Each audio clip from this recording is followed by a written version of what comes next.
Doing well. We are going to complete our unit today, yay, of Jews from African and Asian lands. And like I say, every week we have a lot to do, but we actually do. But I actually say that every week as well. But what I want to do today is kind of do a quick summary of what we've done so far. And I was going to like dedicate this class basically solely to doing like a review, but we did a little bit of a review, like I guess like last class, the one before. And so we're going to do a general review, and then we're going to talk about one more Jewish group from African and Asian lands, Indian Jews.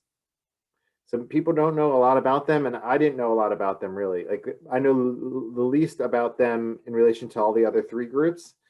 But I did have experience in yeshiva in Israel. Israel's like a melting pot, especially the yeshivas that I was in. And I came across several Jews who are from India, and I never really like thought about it too much, like what's their story, where they're from, like if they converted or not. I know my rabbis used to say they're from the tribe of Menashe. Okay, so one of the tribes that were the lost tribes, the lost tribes.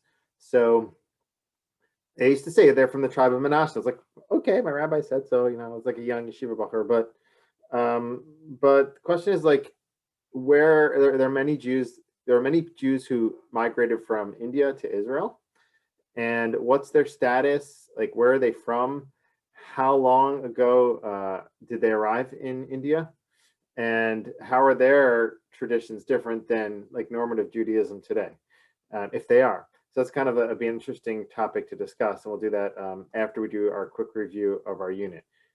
Just reminding you that next week we're going to already start a new unit, which is the second semester, and that's going to be, let me just go back to our home screen here. That's going to be the topic of Jewish movies. I call it video values, basically trying to find values within videos. So here we are. We did great. I'm happy we got through a lot of material. And by the way, everything that I taught, all my classes are on my YouTube channel. Okay, so I have a playlist, and we'll send it out to you, God willing, with all the lectures. And so you can just kind of watch them, or if you missed the lecture, feel free to access that. There's some other things on that channel too, like really bad rabbi jokes and other things. So you can check that out. Okay, so let's get going. Here's what we're going to do. We're going to tie it together, course summary, and then talk about Indian Jews. Here's just a picture of Rav Ben Zion Shaul Zatzal. This is kind of like with the suit there, and the suit and the hat. They're all with hats and suits, but the one with the gray suit later on to wear a black suit and be one of the central rabbis in Sephardic Jewry, and we actually have familial connections with him. So it's kind of like part of my entryway into this whole topic. Okay. Oops. Okay. So here's just a quick review of kind of what we've talked about so far. And I think it's really interesting to try to compare and contrast the different communities and how they approach Jewish law, etc. So let's talk about a few aspects, and then we'll do just a quick case study to kind of make it more tangible. So in terms of halachic process, it's interesting. The communities that we talked about, they start from different beginning points. So we talked about how my friend Sharon Shalom, Rabbi Sharon Shalom, was dealing with the Ethiopian community, who was dealing with a strange predicament where he has Jews who have been observing Judaism for many years, but it's not similar to our Judaism today. We brought a lot of examples of that. They eat meat, they eat chicken and milk together. So they can get like a chicken breast with melted cheese on top. They can do all kinds of things like that. They have other laws. They didn't have Hanukkah. They didn't have Purim. They were very strict in Shabbos laws, and so more strict than traditional Judaism. So what do you do with them? So their starting point from their Jewish law is all the way from the Bible. Okay, and we said Rav Ovadia Yosef enabled them to be integrated into the Jewish community. So, but nevertheless, the struggle is trying to figure out how they can integrate with their law and the normative Jewish law. It wasn't their fault that they didn't keep up to date with orthodoxy. they were disconnected. So the question is how can we keep them connected? So that's like what he's dealing with. Now, when it comes to Yemenite community, they're different than the Ashkenazi community and the Sephardic community in the sense that they follow the Maimonides, which is an earlier authority, and not the Shulchan Aruch, which is like from the 15th century. And sometimes Talmudic laws or Gaonic laws earlier. And then when it comes to the Sephardic community, they've all followed suit with the Shulchan Aruch, which is later, and Ashkenazi community as well with the Ramah and the later authorities. So that's kind of like where it breaks down. And so you can see there's like a difference in terms of where it starts. Okay, so that's that. Now, another difference is the place of the Kabbalah. That also goes back to this whole discussion. Sephardic community, we talked about they have spirituality. We talked about the rabbi as a conduit, if you remember this. We talked about kind of like skulo, which is like spiritual amulets and those kind of things within the Sephardic community. It didn't really take hold in the Yemenite community, although there are some traditions based on mysticism. In the Ethiopian community, there's no mysticism at all because it's more biblical, right? So they have more purity laws, which are kind of more connected to the laws of ritual purity from biblical times, but it's very different. Now, in terms of simplicity, all three of these groups, it's important to pay attention, are more simple. You can say this is good or bad. They're more simple and less complicated than the Ashkenazi community. So you could say that's good, or you could say that's bad. It's your opinion. But we talked about when we were talking about this Sephardim, we talked about how like East versus West, and Eastern thought is like more unified and more like and less nuanced. Ethiopian community, we talked about how their halacha was very not nuanced, and they kind of like didn't really have a hierarchy even. And one example of that was like if somebody on Yom Kippur, if you needed to, if Yom Kippur fell on Shabbat, you have to respect both of these, both the customs. You have to respect the Shabbat and do Kiddush. Then afterwards, you fast for the rest of Yom Kippur. There's no hierarchy like Yom Kippur overrides Shabbat. It's like all you maintain them all. So in terms of simplicity, I would say the Ethiopian community is like the most simplistic, and not in a bad way, but like they have the most simple laws. Just go straight to the Bible and the traditions following that. Yemenite is a little bit more simplistic than Sephardim because they follow the Maimonides, and that's just like it's easier, it's clear. And Sephardim and then Ashkenazim are like the most complicated, most nuanced, I would say, in terms of the halacha. Last thing was I want to do a quick case study with you, and that will kind of bring this all together. And this is connected to reheating food on Shabbat. Okay, so let's get back here. Here's just a picture of Kabbalistic tree of life, which I'm not even sure if the Ethiopian communities would have recognized this. So this is from mysticism. So when it comes to so here's one text. It says, "You shall not kindle fire in any of your dwelling places on the Shabbat." Right? This is from the Torah. Now, as we said, the Ethiopian community accepts the Torah and the simple reading of the Torah. So they said you can never you can never kindle fire on Shabbat. You can't even have your vessels kindle fire on Shabbat. So in the Ethiopian community, they ate cold food on Shabbat. They never ate warm food on Shabbat, based on this verse that they didn't have the tradition from the oral tradition that that your vessels can work for you on Shabbat. So this is different. The different communities have different customs when it comes to this. So this is here's just a picture of someone cooking something, I guess, on Erev Shabbat. And so when it comes to, keep slipping around.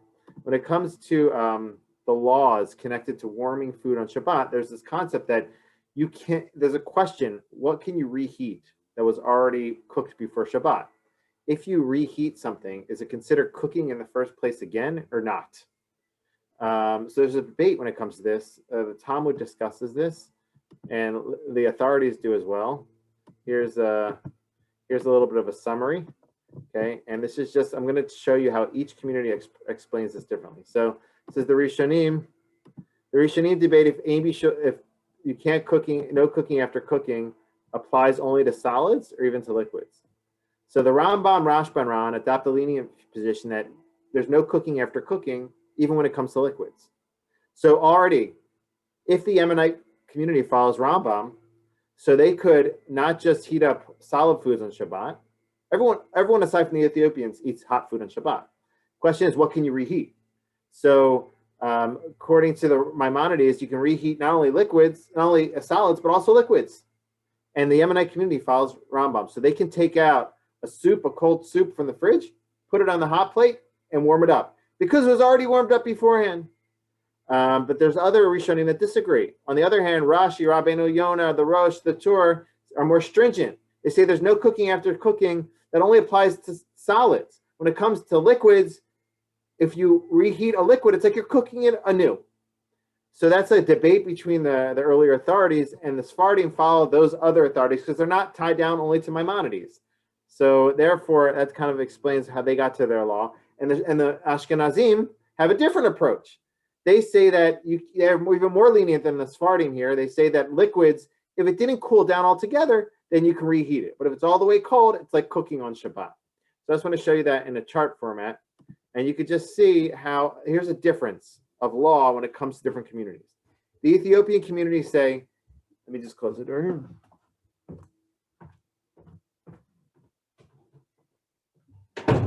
So the Ethiopian community says that you can't warm food at all. Why? Because they're biblical. So you can't warm food because the oral tradition teaches you that you can warm food. But when it comes to the Bible never said that you can food can be warmed or that you can even heat hot food on Shabbat. Nowhere does it say anything about electric hot plate on Shabbat in the Bible. So therefore, they ate cold food on Shabbat. Now, when it comes to the Sephardic community, they can eat warm food. They can reheat solids because they follow those other Rishonim, but they can't reheat liquids. Why? Maimonides says you can reheat liquids, but the Sephardim don't only follow Maimonides, as we said. We said there's three main authorities for the Sephardim. I'm saying all this because I just wanted you to kind of remember. I'm just trying to summarize everything I said when it comes to the law and the Sephardim in like a few sentences. The Sephardim, we said they had three poskim: the Rosh, the Rif, and the Rambam. They don't only follow Maimonides, the Rambam. They follow other authorities as well. So here's an example. The Sephardic community can't reheat liquids, even though Maimonides said so, because he's not their sole authority. Now, if you skip down to the Yemenites can reheat liquids as well after they were already heated before Shabbat. Why? They follow Rambam, and so they can do so. Another thing they can do is they can speak after Netilat Yadayim. I share a story with you that in my yeshiva, my Yemenite friends used to taught me. They used to speak after we did Netilat Yadayim, and I couldn't answer them back, and it was very frustrating because I don't follow only Maimonides. I follow other authorities as well, but Maimonides allowed them to do so. And when it comes to Ashkenazic halacha, they had some sort of compromise where if your liquid on Shabbat was warm, didn't completely cool down, you can reheat it again, even though it wasn't boiling. That's kind of like a summary of the different approaches and where they draw their inspiration from. Ethiopians from the Bible, and now they're trying to incorporate more Talmud and Shulchan Aruch, etc. But Yemenite communities largely from Maimonides, the Rambam, as we said there's also authorities. The Shamma'im follow Shulchan Aruch as well, but for the most part, it's Maimonides because he, if you remember from last class, he brought them in. He was nice to them. He wrote them a letter expressing how he understood their pain and their suffering and tried to explain to them about realities that they were dealing with. So he became their authority. For the Sephardic community, they accepted the Shulchan Aruch, which is later on, and the Shulchan Aruch takes into account not just Maimonides, but other approaches as well. That's kind of like a summary of the halacha and the halachic approaches all around this one case study. There's a lot more to say around all this. I just want to show you this. Have you ever seen this before? This chart, like the elemental table. So here's the malachas table. Okay, so I know it's really nerdy. It's like combines all the things that I like and all the nerdy aspects of my personality all in one chart. So because I like charts, I like scientific thought, and I also like halacha. So here it all. But anyway, if you pay attention, over here, the MV on the right side, top, like the second from the top right, this is the source where the Ethiopians hold that you cannot cook food on Shabbat or warm it up even. Mavir is kindling. So they go all the way back to this elemental table, and the later authorities incorporate more like later oral traditions, which are more lenient. Okay, so going by the Bible could be more strict and could be more lenient. Depends on what you're talking about. Okay, that's a summary of it all. Now we have some time to go over a really fun, I think, like a really interesting topic, which is Indian Jews. Okay, so not many people know about this, and as I said, I don't know a lot about this as well. but I started to do some research, and it's like really fascinating. So let's just look at this picture here. So there is such a thing of Jews in India. Okay, now people from the West discovered them, like I mean, they existed. Just people from the West to find themselves discovering them, but like they realized that they're around.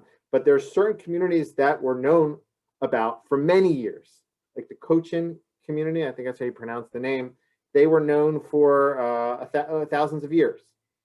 That there was a community in India that followed the Torah. They stayed in contact with Maimonides. They stayed in contact with the Radbaz. Okay, so we're going to talk about them. We're going to talk about what happened when they came to Israel, if they're considered Jews or if they have to undergo conversion today. And there was this nice gentleman in my yeshiva. I always used to come across him. I didn't chat with him that much. And he was, they used to say he was Bnei Menashe. He's from the tribe of Menashe. So we're going to talk about that as well. And then try to see, maybe compare this to our other groups and how they've been absorbed into Israeli culture. Okay, so I want to start from the end though. Let me see if I can show you this. This is just, I'm not going to talk about this group that much, but this is Bnei Menashe, they're called. So here's just a video. This is just, it says go here. When you're waiting 15 years or so for this reunion, what's a few hours of processing? An incredible crowd was here waiting. Okay, this is greeting Bnei Menashe. I'm going to make this bigger and play the music. Actually, let me just do a reshare again. Share sound. Okay. So this is Bnei Menashe.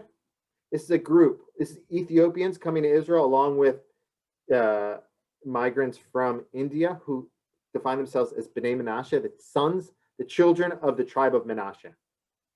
Okay, so this is a group that came, and this is kind of like how Israel's been bringing them in and welcoming them in. This is beautiful to see how Am Yisrael.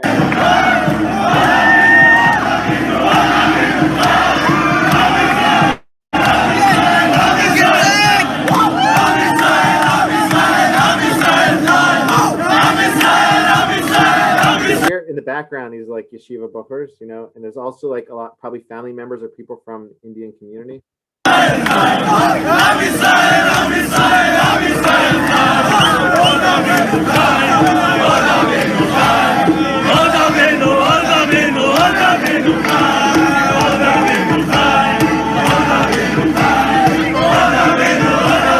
right, you got the idea. It's beautiful. So this is like basically the whole story of our course here, this first semester. This is the ingathering of the exiles, if you think about it. I mean, it's pretty amazing. We are in a time, we pray about this in our Shemona Esrei. Mekabetz Nichei Yisrael, God will gather the exiles. Here it is. It's happening in our days. It's what we've been praying for. And it's just so beautiful. Now, the main thing is trying to figure out how our exiles can get along with each other in the land of Israel without each group like postling, you know, what's the word? Delegitimizing the other group and trying to get along from such different places. So let's go back to, that's Bnei Menashe. But before we talk about them, they're like the most, that group, Bnei Menashe, is when they're considering who is Jewish from the Indian community, they actually are for the most part obligated or asked or request to convert before they can be integrated into Jewish community, the Bnei Menashe. I'll just show you this little right up here. There's a group called Shavei Yisrael. This is the Bnei Menashe, and they argue that they are from the descendants of Menashe that got dispersed in biblical times, and they ended up locating themselves. They ended up relocating to India, and they've been there since. So there's a group called Shavei Yisrael. It was founded in 2002 by Michael Freund while serving as a deputy communications director. He opened an envelope that arrived in the mail one day in 1997. That simple action was to profoundly change his life as well as that of many others. The letter is from a group in northeastern India called the Bnei Menashe. They said they were descendants of the tribe of Menashe, one of the 10 lost tribes of Israel, and they were pleading to return to the promised land. Their letter sent Freud on a mission to learn all he could about the lost tribes of Israel. In the process, he discovered that all across the world there are lost Jews dreaming of returning to Israel. And so the basic guidelines for this group within Indian Jewry is that they should convert because of their sort of doubtful status when it comes to them. But once they do, they marry into Israel and into the Jewish community in Israel. and they've been absorbed in that way. But the other groups, the Cochin Jews and the Bnei Israel, if you look on the bottom here, there's two other groups, and there are many groups. I'm only going to talk about two of them. There's also Baghdadi Jews and other subsections within these groups. But these two groups it turns out after all is said and done, they don't even have to convert, because the rabbis recognize them as authentic Jews who have been in India for hundreds of years, and in the case of the Cochin Jews, for perhaps thousands of years. Just amazing to think about. So here's just like a little summary. It is estimated that India's Jewish population peaked at around 20,000 in the mid-1940s, began to rapidly decline due to their immigration in Israel in 1948. Indian Jews that live in Israel include thousands of Cochin Jews and Paradesi Jews of Kerala, and thousands of the Bnei Israel, which we're going to talk about, and other parts of British India, and the Bnei Menashe. Okay, so we're talking about those three: Bnei Israel, Bnei Menashe, and the Cochin Jews. Okay, let's talk about this group first, the Cochin Jews. All right, so here's just a little information on them. So let me just see if I can see it. Yeah. So look how many there are in India right now. It says 26, like not 26,000, like 26. So there's some footage on this online, by the way, if you want to see. I have a little bit here. I'm hoping to show you. But in Israel right now, it's at 8,000. And immigration in Israel, I think it was like around 2,000, 2,500. So in the 1950s, I believe. And so they've grown. Okay, and I saw some. I watched some videos connected to this community. They have synagogues. They're trying to raise the next generation on some of their traditions from the previous generation. But as every young generation kind of is, they're having some struggles, kind of like inculcating them with the values of the previous generation. But let's share a little bit more on that community right now. So here's where they're from. It's in southern India.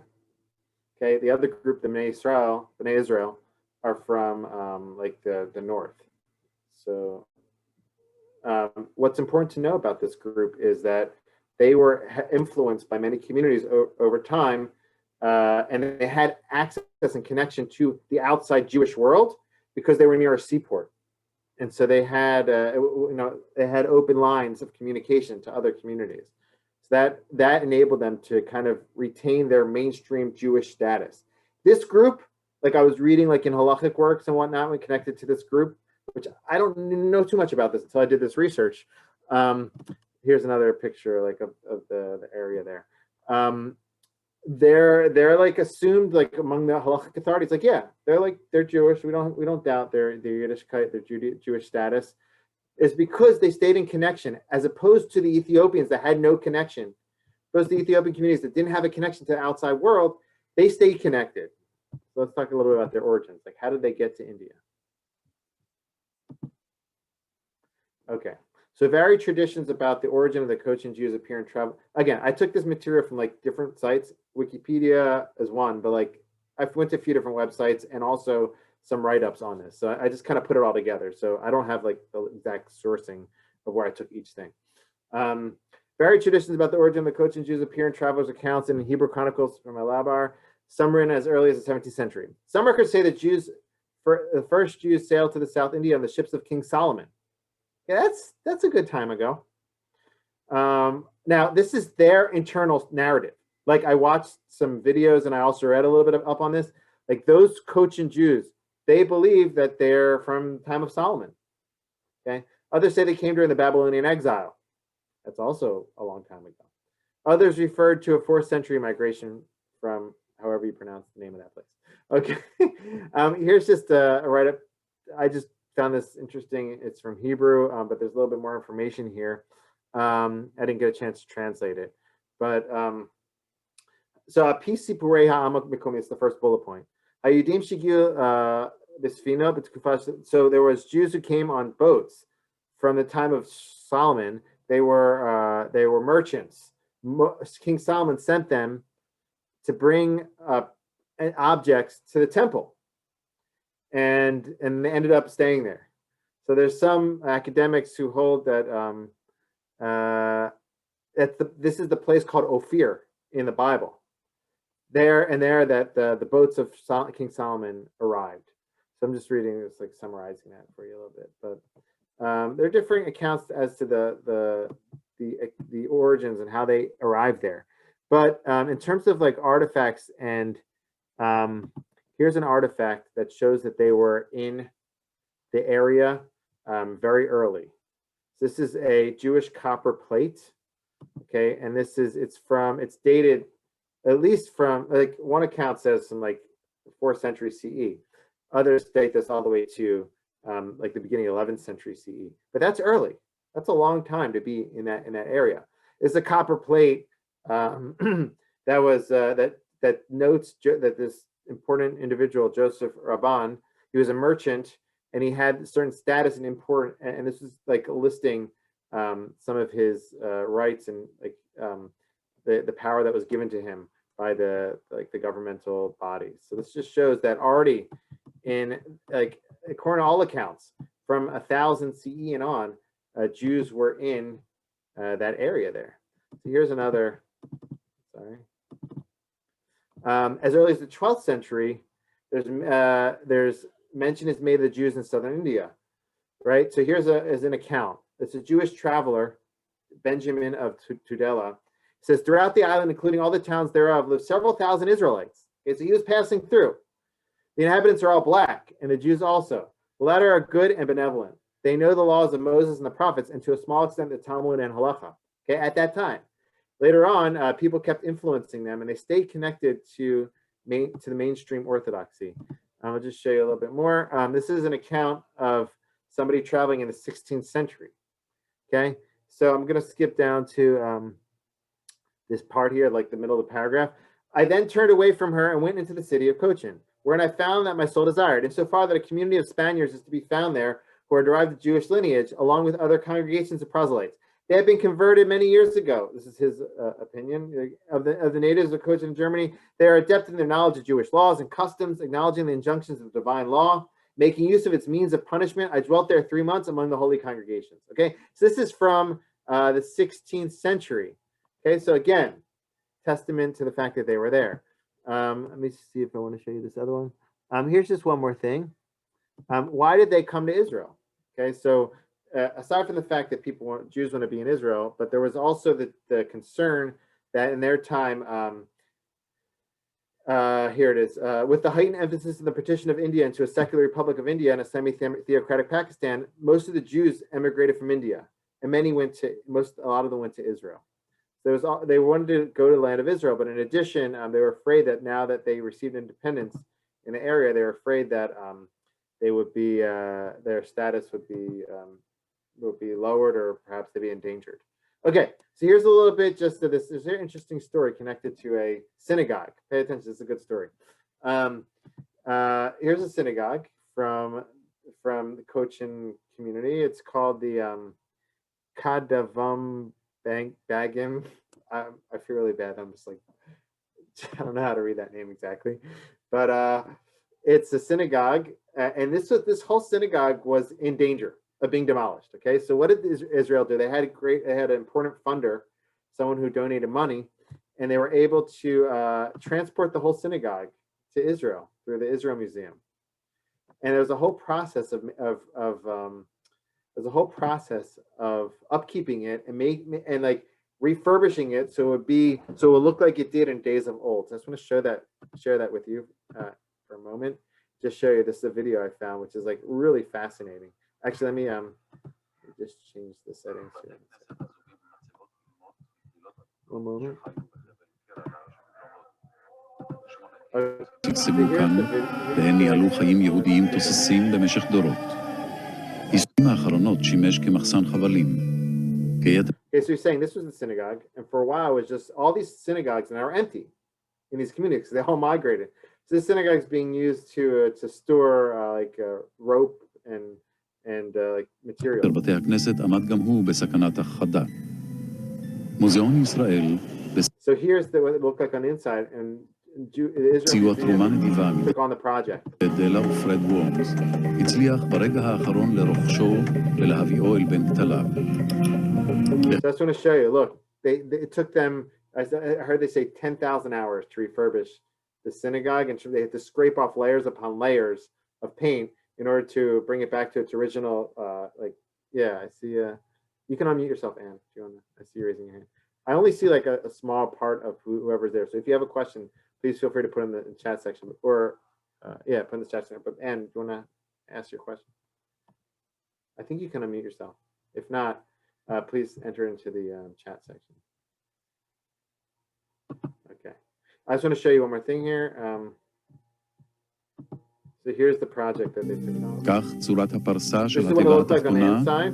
כך היציע They had העליון של the הקומה השנייה, section. המשמש כתיבה לקריאת התורה בימי שבת וחג, וכך מקומה של עזרת הנשים שמדים. Here's אולם the עיקר members of the community singing. חיוניותו נבעה מכך שאיחד את הזהות והכמיהה הדתית של כל חברי הקהילה I just want to show you ובידי the, מעט הנשארים, והיתר לכל אחד סיפור גלגוליו. אחד הפך למשתלה, אחר למחסן, here's the woodwork on שיא הפאר בעבודת on the ark itself. העץ הוקדש לארון הקודש, כיאה למקומם של ספרי התורה. ארון Okay. And I just want to show you one more thing, how they transport all the beams as well. עם הגעתם עיכלום לתנאי הארץ. לצורך זה הוכן מחסן מיוחד עם מכשור בקרת אקלים אשר לתוך Here's them התחלנו scraping לנקות off עם כל מיני layers חומרי upon ניקוי, layers. כמו שמנקים בית הכנסת. הם חרטו עם סיום הבנייה ב-1544 שיר פרי עטו של המשורר יהודה אלחריזי, ובסופו חקקו. So as you can see, it was a huge project. But what I find special about this is this idea of, it's symbolic in my head, like showing how it's important for us to maintain our connections to who's us. We all are one. Like how the community is important to see their community, their traditions as valuable and important, and trying to make as much space for them as possible, and to enable the communities to be rededicate themselves to the Jewish community when they come to Israel. So I think it's like symbolic, this whole act. That's why I thought it was beautiful. Let's go back here. All right, so let's get out of here. All right, so that's a little bit on that synagogue. Now I just want to share with you a little bit on their level. So how do we know this community is Jewish? So from all accounts, over time, this community has been in touch with other Orthodox communities. So therefore, we assume that they're Jewish. Here's just like, as opposed to the Ethiopian community, they had Purim. They had other holidays. Here they had rabbis. Okay, anybody recognize any of them? I don't either. Let me see if there's here. I should just attest to the fact that different rabbis were in touch with them. I talked about this with you, but let's just take a look at what the Rambam said. Maimonides, the philosopher of his day, wrote, "Only lately some well-to-do men came forward and purchased 3 copies of my code, the Mishnah Torah, which they distributed through messengers. Thus, the rising of these Jews was widened, and the religious life in all the communities as far as India revived." Okay, so we see. So this community, when it comes to halachic works, the Cochin community is considered within the fold, and no need to, as opposed to the Bnei Menashe, there's no need to convert. Now, an intermediate group is the Bnei Israel. Okay, so this is what I want to go over with you. And did you have a question you want to put in the chat section? No. Let me try to unmute you. Here, I'm asking for you to unmute. You want to try to unmute yourself? Okay, can I? Okay, so I was in Cochin about 20 years ago, and the Jews in Cochin were called the white Jews of Cochin. Can you hear me? Yeah. Because in India, the farther south you go, the darker everybody gets. Yeah. They were white. And I met one woman who was left. The whole community left in 48 to Israel. She stayed. Her name was Sarah, and she was very white, and she was a merchant. And all the streets in Cochin, not all of them, but a lot of the streets in Cochin all have Jewish names because the Jews in Cochin were merchants and they were fishermen along the coast. And the other thing I wanted to say was that I went into the synagogue. There was a synagogue there that was beautifully restored. It's a big tourist attraction. So that's still there. There's no services, of course, because the Jews have all left except for Sarah at the time. But here's the other thing. The Jews, there were a lot of Jews in Goa. And they, hold on one second. I think Shira's calling you. I'll call you later. So anyway, the Jews, there were Jews in Goa. When the Portuguese came to Goa and took over, they brought the Inquisition. So the Jews from Goa were invited by the Hindu ruler of Cochin, and he gave them a letter in copper, written in Malayalam, which is the language down there, and invited all the Jews and guaranteed them their safety. So the Jews from Goa left and came to Cochin at the time. So anyway, that's all There's so much. Yeah, no, I just wanted to tell you Thanks that. for sharing that. Yeah, there's so much to learn. So much more to learn about these. I'm literally giving you it all. I'm trying to give you a little bit of it, a little bit that I don't know a lot about it. A little bit I know in like 25 minutes. So that's. Well, it was just because I was there and I saw it. So I want to share with you just about this other group, and with this we'll kind of like tie it together. So here is I want to share with you about this other group, which is they struggled to gain acceptance within the Jewish community. So we talked about the Cochin Jews were deemed Jewish when they came to Israel.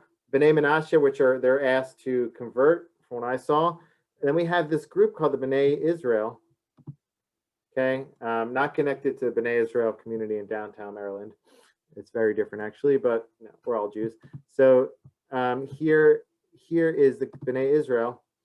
Here's the Bnei Israel synagogue, Beit Knesset Magen Avraham. Okay, one of their synagogues. Now they had synagogues, they had Judaism, but when they came to Israel, their status was doubted. So let's take a look at this. Here's just a picture of, I guess, like, I don't even know if these are Bnei Israel Indians. Like, yeah. So it says, after 1948, many members of the community began immigrating, mainly from the cities, to the new state of Israel.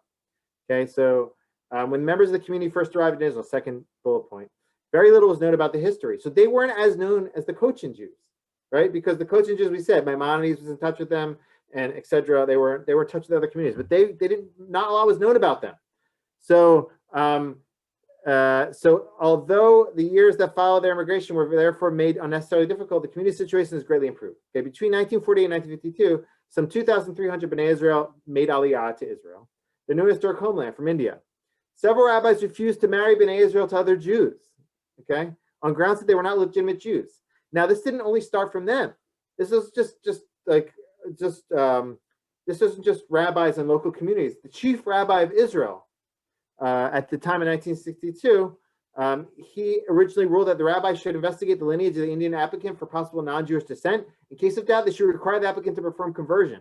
Okay, so what happened? What did this community do? Similar to what we saw with the Ethiopian community. They said, "Hello, we are Jewish. We've been Jewish for hundreds of years, or thousands of years.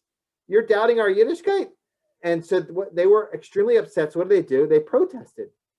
They protested between 1962 and 1964. They had fasts. They protested, and they ended up forcing the rabbinate to reassess. And in the end, in 1964, they established that they're Jewish. And this is in 1964. It says the Israeli rabbinate declared that the Bnei Israel are full Jews in every respect. But it says they conducted sit-in strikes outside the chief rabbinate's office, saying they were Jews for more than 2,000 years. They had right to many. They marry whoever they wanted. Okay, so this expresses the struggles that communities might find when they come into Israel that the community in Israel is not familiar with. So here's just like some halachic psak, which we won't go into, but I just want to share with you some discussion on their origins, and then with this will be done. And also how they became integrated into mainstream Judaism, which is interesting. So we'll do this in 2 minutes. So according to the community's own oral tradition, they descended from 7 couples from a country to the north, the sole survivors of a shipwreck off the Cochin coast. dating of their arrival on the Cochin ranges anywhere from the 8th century BCE to the 6th century CE. So there's this origin story connected to like a survival of a shipwreck. Others have attributed to other sources, origin stories, but how did they become integrated into mainstream Judaism? It's interesting. There were two sources of this. Missionaries saw them as impressionable, so they wanted to educate them and enable them to know about texts so they could convert them. So this was their mission, was to convert the Jews. They did not succeed because they were such good Jews. On the other hand, they taught them English, they helped them translate their texts, and through this they became like more frum.